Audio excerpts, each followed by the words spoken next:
not so bad really, for someone whose knowledge of Australia when I joined the Foreign Service was limited to my 7th class geography, to the first test match I watched of Bob Simpson and Bill Lawry team visiting India, and to an attempt to get admission into an Australian university, which was not unsuccessful. I didn't take it. Unfortunately, it wasn't YouTube. So that probably was the sum total of what Australia would have meant to me when I was in my early 20s. If I fast forward that, maybe almost till the end of my foreign service career, I don't think it meant very much more. I first actually came to Australia when I was Foreign Secretary, right at the end of my career. And so when I reflect on this relationship, and yesterday, in fact, before boarding the flight, I was releasing a book in India called Friends. It was written by someone who highlighted, this is their view, highlighted what they believed were 7 crucial friendships for India. And Australia was one of them. And I told the author that had you written the book 10 years ago, I'm not sure it would have. And don't get me wrong, there's nothing wrong with you folks. I'm saying this because I'm trying to stress really how much this relationship has changed in the last decade. And why has it changed? I think, in a sense, from what you heard from Chancellor Jaishankar, from the High Commissioner, I would say there are 4 reasons. 1, Prime Minister Modi. 2, Australia. 3, the world. And the 4th, all of you. That is the reason why the relationship has come the long way that it has. Now, you will notice that I mentioned Prime Minister Modi, and I did so for a particular reason. I still remember very, very early on after he had become Prime Minister, one of my early conversations with him, I was then Ambassador in the US. He posed a question to me. This was in 2014. Yeah, he actually asked me, saying, explain to me, you've been at that time 38 years, 37 years in foreign service. Why hasn't our relationship with Australia developed? Because it has everything going for it. There is such a natural fit, there's a language bonding, there's a shared culture, tradition. And yet somehow, something is not happening. And I must tell you that day, I have no answer. I had no answer because perhaps I had not reflected on it myself. And maybe even if I had, I didn't probably realize that at the end of the day, things don't happen automatically. They need effort, they need leadership, they need vision. They need people, governments, leaders at both ends to keep working on the relationship. So when I present to you today a picture of this transformation of the last decade, this didn't happen when the India-Australia vehicle was on autopilot. It happened because people have worked at it. At both ends, there's been a realization of the value of these guys. Great efforts at building it, bit by bit, block by block, different aspects of it. You've heard some of it, the business, the defense, the security, the education. But most of all, I think if you look at these crucial relationships that we have today, when we have a living bridge, which is what all of you are, I think that gives the relationship such an effective pathway to growth that there's really no substitute. So I come today not just to formally inaugurate a consulate tomorrow in Brisbane, but to actually thank you all, because it is your presence, it's your effort, it's your contribution which has actually made the consulate possible.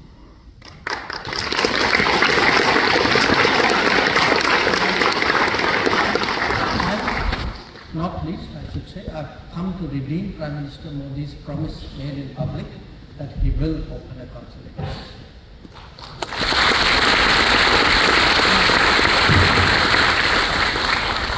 Now, it's perhaps a bit obvious to explain to people who live in the Sunshine State what your contribution is to the relationship. But coming here, I must say, I was impressed. I believe today there are, my figures could be a little bit dated, but I think about 125,000 people of Indian origin who live here. Would that be right? I think a little bit more, Peter, than when you started off. And I'm told about 15,000, 16,000 students roughly in the state. And what impressed me was 75% of the exports of Australia to India are actually from this state. And most of our major companies, I saw a very, very distinguished list, are present here in some form. And I learned today that probably the avocados that I ate in Delhi.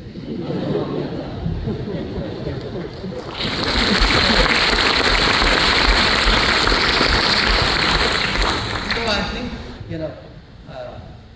you're doing your fair share, but it will never be enough. It will never be enough because we have to keep working at it. This relationship has just begun. Think of it, the last 10 years, actually, we should treat not as an achievement, but as a glimpse of what is possible. I think what we have, in a way, done is to put in place a certain framework in which this relationship will grow and foster in times to come. So what is that framework that we have put in place? I think again, both Peter and Gopal referred to it. Today, when we, as India, look out at the world and say which are our crucial, really important foreign policy platforms or mechanisms, I don't think there's any doubt that the Quad would rank right up there. That Australia is our founding partner of that mechanism. In terms of our bilateral ties, in diplomacy, you kind of come up with words which are a signal to your own system, to other people, and the more adjectives you add, the weightier it gets. So when we speak today of a comprehensive strategic partnership, this is a description. In bureaucraties, it has a meaning. It's not with every country that we would use those terms. In fact, there will be very select countries to whom we will accord, that description of the relationship. And Australia happens to be one. Or, we spoke about trade. The fact that we were able to conclude an economic cooperation and trade agreement, ECTA, and the big jump that we see today in the trade, not just the avocados, a lot of other stuff. That too is a sign of what has changed, what are the doors that have opened. But then when one looks at a domain which many of you would be directly connected, when I look at the mobility and migration agreement, when I look at the mutual recognition agreements that are, when we speak about the MATES program, when I hear about UQ and IIT Delhi having this strong relationship. In fact, to me, a lot of this are these are possibilities foretold in Chancellor Verghes's report a decade ago, which we actually are today realizing in great measure. So there is an immense possibility there, and I will come back to this aspect later. But I was particularly pleased that we've just had the visit of our Education Minister, Dharmendra Pradhan, because I do believe that education and research will play a disproportionate role in the sort of knowledge economy and the era of AI into which we are now entering. In my own more orthodox domain, I think there are many other platforms on which we work. I mean, it's natural for big countries, for any country for that matter, to deal with each other in the United Nations, because we are both Indian Ocean, Indo-Pacific countries. In the East Asia Summit, we are members of the Indian Ocean Rim Association. So the short point is actually things are coming together. The structures are there, the platforms are there, the right people are meeting with the right occasion, right regularity, things are happening. And on the ground, I mean, this is not airy-fairy things. These are very practical things which eventually get translated into numbers, whether they are trade numbers, whether they are education numbers, whether they are research projects, whether it is tourism, or whether it is our joint effort at making the Indo-Pacific safer for all of us. And I would say particularly, the manner in which our defense collaboration has grown in the last decade has been really very impressive.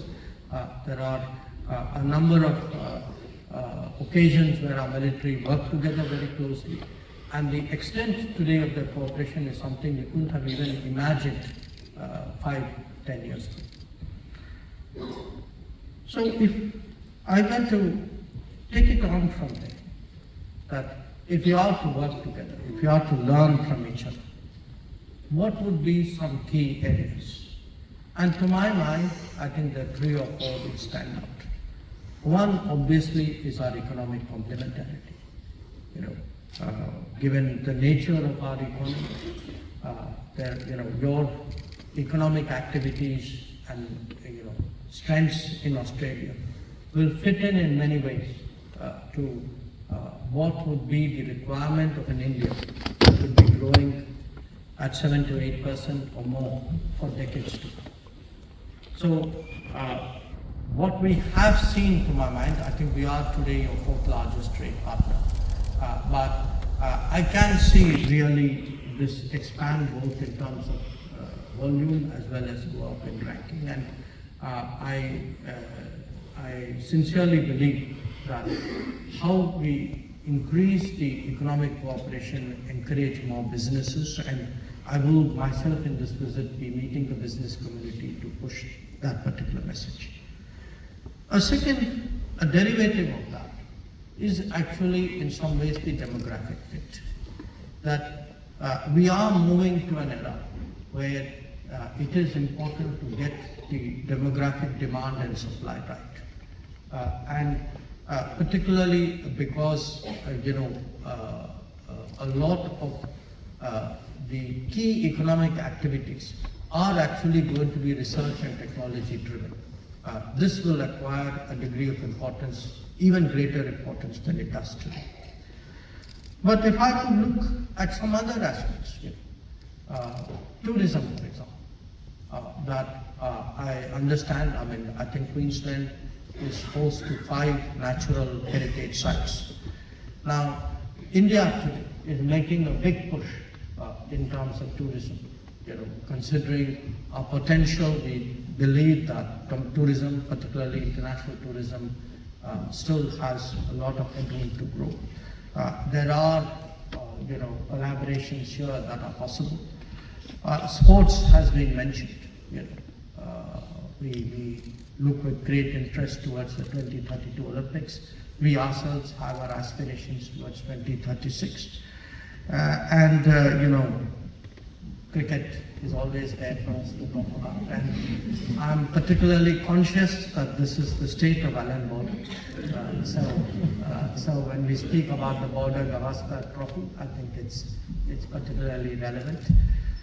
So I want to give you that message that our relationship in a way has just begun. That there are immense possibilities that we have today. Treat these 10 years as a foundation. This is a foundation which all of you and all of us together have to build on. We see in every domain there are. Honestly, about the only thing we now argue about in a divergent way is probably cricket. But in almost every other area, we actually today see strong complementarities and strong convergence. Now, having said that, I know many of you all follow developments back at home with a great deal of interest. So I thought I could spend a little time talking about that as well. You all know we had our elections this summer, and the third term of the Modi government is now approaching about 150 days. Because it is the third term, and I guess in a way because it is Modi, we've actually hit the ground running. If you look at the last 150 days, it's been a very, I'd say, almost a frantic pace at which decisions, initiatives, programs have happened in the country, many of them with a far-reaching implication. If I were to pick 2 or 3 sort of big goals, I would say right now, one of them certainly would be how to create, how to keep up the pace of growth, but make it much more employment-driven. How to today become competitive in an overall sense. And how do we board that manufacturing bus that we missed in the past, and today board it in a way in which we are not left behind in terms of the global technology progress. I think to me, these would be some of the key concerns, not the only concerns. I would say equally, especially after all the uncertainties that we saw during the COVID period today, health security and food security would be very important. So again, many of the decisions that we have taken relate very directly to those.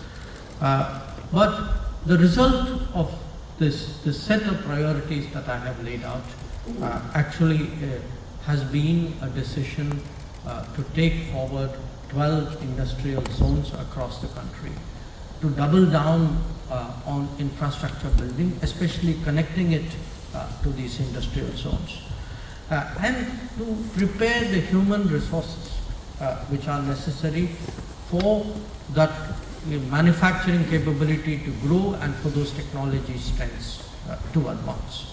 So if you look, if you recall really the budget speech of Finance Minister Nirmala Sitharaman, a lot of it was really about growing more skills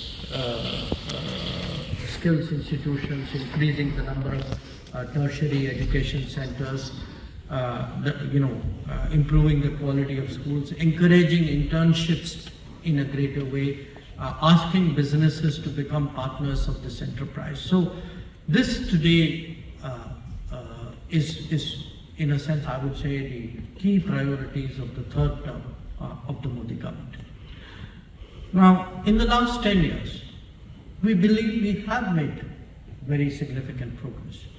And I would attribute the progress to the fact that we have embarked on a series of efforts which feed into each other, making it much easier to do business in the country, improving the ease of living, which is reducing the bureaucratic load on the average citizen, radically improving the infrastructure through a program called Gati Shakti, which in fact has a very strong application of multiple kinds of technologies, putting in place what has been a remarkably effective digital public infrastructure. And I'd like to share some thoughts with you about that. improving the quality of governance overall, and in my view, actually ensuring the political stability which allows for decisions taken to be implemented in full and for new decisions to build on earlier ones. Now, I put this to you in terms of a description, but often I'm in situations where I have 5 minutes to impress somebody from abroad who wants to know, okay, what's happening in India. So I want to give you that 5-minute description. Actually, it's not even 5 minutes, probably 1 minute. I tell people, please understand today's India. Today's India, if I were to pick 5 numbers, is building 28 kilometers of highway every day. It's building 12 to 14 kilometers of railway track every day, quite apart from the Vande Bharat trains which have been introduced, which I would invite you to ride on next time any of you are in India. Which had 6 cities with metros a decade ago, which has 21 today, and we are planning an additional 39 to take it up to 60. Which has on average built 7 to 8 new airports every year for the last decade. A decade ago we had 75 airports, today we are close to 150. Which, by the way, as a result of all of this, has about 1,000 planes on order from the international aviation industry, which has actually doubled down on its education system. Now, this gives you a kind of a snapshot of the changes underway. Now, it's not my contention that those are adequate. On the contrary, aspirational India today demands that, these are seen in many ways today as basic requirements. So, we are addressing a lot of legacy needs, but certainly we hope that the expectations of society actually lead to higher performance and higher delivery in this regard. Now, this is one part of the change which is happening. The other part of the change is probably less visible to many of us. Less visible because many of us come from middle class families, mostly urban. So we don't directly always experience, and I'm sure there may be some exceptions here.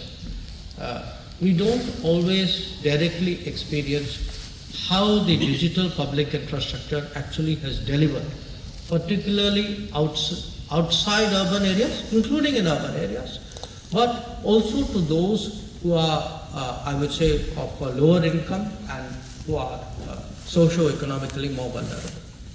And again, I want to give you some ideas of numbers. We have a program to build houses to those whose income levels are low. In the last 10 years, 35 million houses have been built and delivered, which means about, roughly given Indian family size,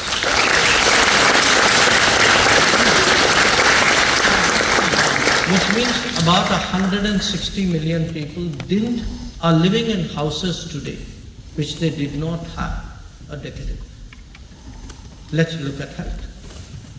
Some of you may have heard of a scheme called Ayushman Bharat. Now, the idea is to provide free or subsidized health care for those who are deserving. The users of this today number 530 million, which is roughly, the numbers, about little more, about 40% of the total population. Also that there are a lot of people who depend on government rations, on public food distribution for their nutrition. Now, during the COVID period, we took a decision that we would expand the nutritional support because at that time a lot of people, in fact, had a loss of employment or income. Today, we give direct food support to 815 million people, which is almost 2/3 of the country.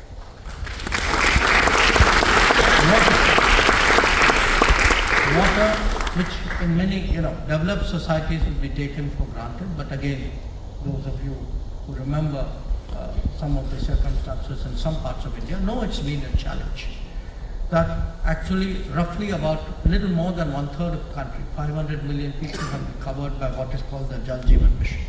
And even if you look in terms of entrepreneurship, the small loans that are given out, and a disproportionate number of these are actually given out to women. In the last decade, close to about 350 million loans have been given out. So I put this to you, that this is not just a society, which is changing in, at a sort of a visible level in the urban areas, in those places where you would naturally go to when you go to India. But if you go even to remote areas, if you go out of big cities, if you travel around the country today, it really hits you, the extent of change. And I must tell you, as a person who lives in India, when I go to Gujarat, where I'm elected, and I travel around in the district, which is a predominantly tribal district that I have a certain responsibility for, I can actually see these things happening on the ground. And perhaps the most startling change is actually the UPI, the cashless transaction.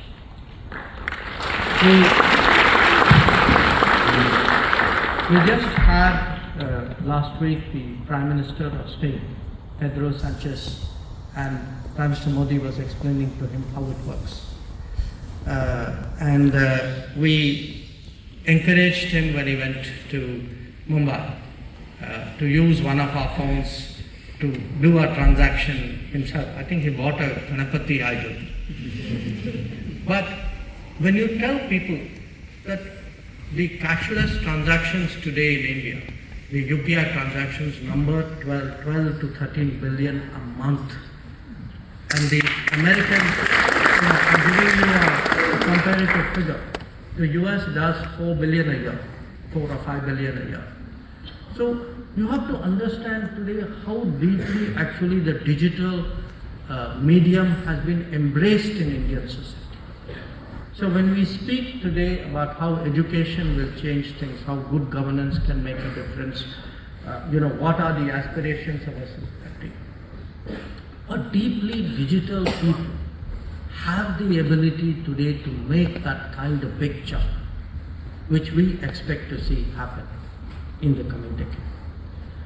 So I want to, share with you that today's India is very clearly driven by technology, by a very willing, I would say almost a passionate embrace of its possibilities. Not just by researchers and academics and, by you can say big businesses. It has actually been embraced by the people. That if street vendors start using, QR codes for payments, something has changed. Something big has changed. And to my mind, the possibilities there for the country's progress are enormous. Now, while we speak of technology, I think you would have also heard Prime Minister Modi's emphasis that technology and tradition should go hand in hand. We are a civilizational state. We have a long history, culture, tradition, heritage. It's important that this is nurtured because at the end of the day, it's basic to our identity. And again, in an era of globalization, it cannot be assumed that this is self-sustaining. So here too, I would say efforts are being made. At a local level, this initiative of what is called One District, One Product, to encourage every local area to produce and market and take pride in what they have historically been, their product or their skill or their craft. We had another initiative called Vishwakarma, which is to actually give support to the crafts people of India, because in the modern era, often the crafts tend to disappear. They are overwhelmed by industrial scale production. Or the decision we just took a few weeks ago of promoting giving more languages the status of classical languages and promoting their teaching and their spread. So for us, it's important that we foster technology, we take the country forward using all the tools and opportunities it provides. But at the same time, we also nurture our traditions, we maintain our culture, and we keep, in a sense, the balance between the two. Having said that, I want to come back really to the foreign policy domain. I think perhaps it was the High Commissioner who mentioned that for us foreign policy is it's not only a business of interacting with other countries. India will grow, India is growing, but India wants to grow with the world. When we look at the world, we see opportunities. We are optimistic.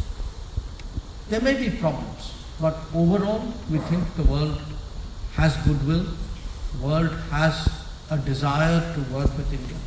We see a sentiment overall in the world for India to succeed, and it's important we harness that sentiment. So a lot of what we do with the world today is really to explore opportunities for the world. Education and research is one example. Another, and again this is a very interesting phenomenon which is gathering steam in India. There are an estimated 1,800 to 2,000 global capability centers which have been set up by foreign companies in India, where people, in a sense, are part of a global workflow but located in India. And there is, in fact, I think a report, a Deloitte report, if my memory serves me right, which says that their businesses they generate today is in excess of $150 billion. And most of that is actually exports. I mentioned that to you because it's very clear that the world is moving towards a global workforce. In fact, much of the discussions today we have in foreign policy are about arrangements, understandings about how to create, manage, and move a global workforce to everybody's satisfaction. There are inevitably social sensitivities. I mean, that is something we need to recognize as well. But at the end of the day, we do believe that the image today of Indians abroad, the image of being well educated, of being so personally responsible, of the work ethic, the family centric nature of our lives. I think the combination of all of this today makes us very attractive in the global workforce. And I think it's important that that brand is developed, that those skills are nurtured, that we actually use diplomacy as a way of growing the global workplace to mutual satisfaction. And again, I emphasize that this era, this era of AI, of electric mobility, of chips, this will require a global workforce. I mean, the countries where there are technologies, the countries where there are demands are not the countries where there are talents and skills. Somewhere this needs to be triangulated and made much more effective, and I think there's a growing realization of that requirement. So let me finally end again with our own relationship. Of course, tomorrow after a day here, I go on to Canberra and then to Sydney. Part of my mission here is obviously to deepen our bilateral relationship, the political side, the defense and security side, the business side. I will be visiting disaster response warehouse here because again, when we speak of working together and doing things for the world, those are the kind of things today which India and Australia do. I mean, very recently there was a horrendous mudslide in Papua New Guinea, and one of the reasons we could deliver Indian material relief assistance was because the Australians helped to deliver it to Papua New Guinea. Now this wouldn't have happened. People wouldn't have even thought of it in an earlier era. So how do we today keep the region safer, better? How do we work for global good? May sound like nice words. Often these are real decisions which require ground activities. So a lot of my efforts would be to keep all of that going. But once again, I do want to say, for me, it's a moment of great satisfaction that I'm here to formally inaugurate a new consulate general in our country.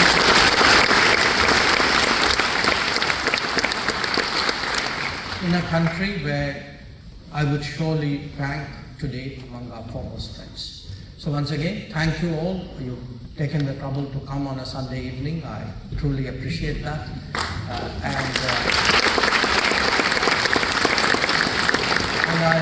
And I look forward, Chancellor, particularly to the education and the research side of our relationship. I'm very confident that it will. Thank you again.